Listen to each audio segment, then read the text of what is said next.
First the tremors, now the tragedy. The quake hit close to Jalalabad.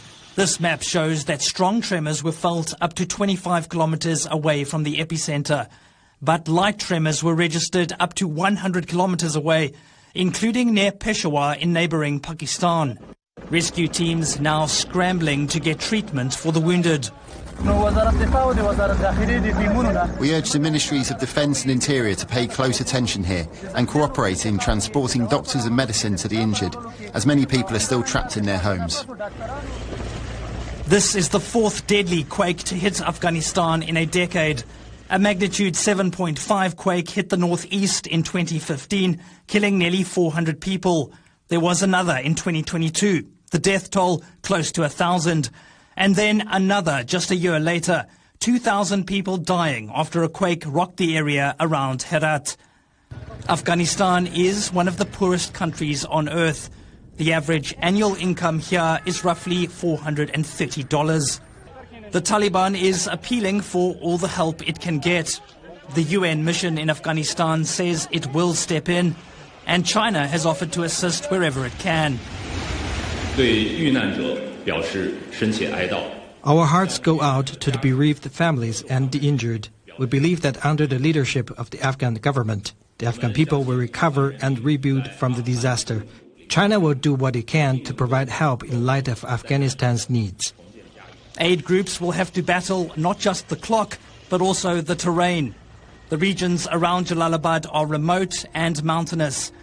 Dealing with this disaster will be painful. It is a new wound in a country full of scars. Michael's here in the studio with us now. So bring us up to date. What's the latest from that region in Afghanistan? Well, we understand close to 3,000 people injured as it stands. That's the latest estimate, Juliet. Just over 810 have been killed. There are questions now about whether the Taliban will be able to essentially manage this operation because they haven't had a lot of funding. We know, of course, that the United States left Afghanistan in 2021, and we've seen a lot of revocation of aid and foreign funding to the government there.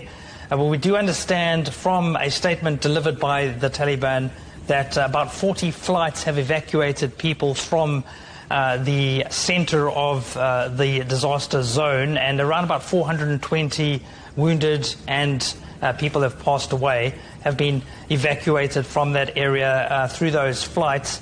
But certainly funding will be an issue. We've had a few commitments from other countries, India, Japan, the European Union. But just to put it in perspective, humanitarian aid this year, Juliet, is roughly a quarter of what it was in 2022. So the officials really struggling to find the money really to run the government effectively. And as these earthquakes have become more frequent, that's posed a challenge for them as well.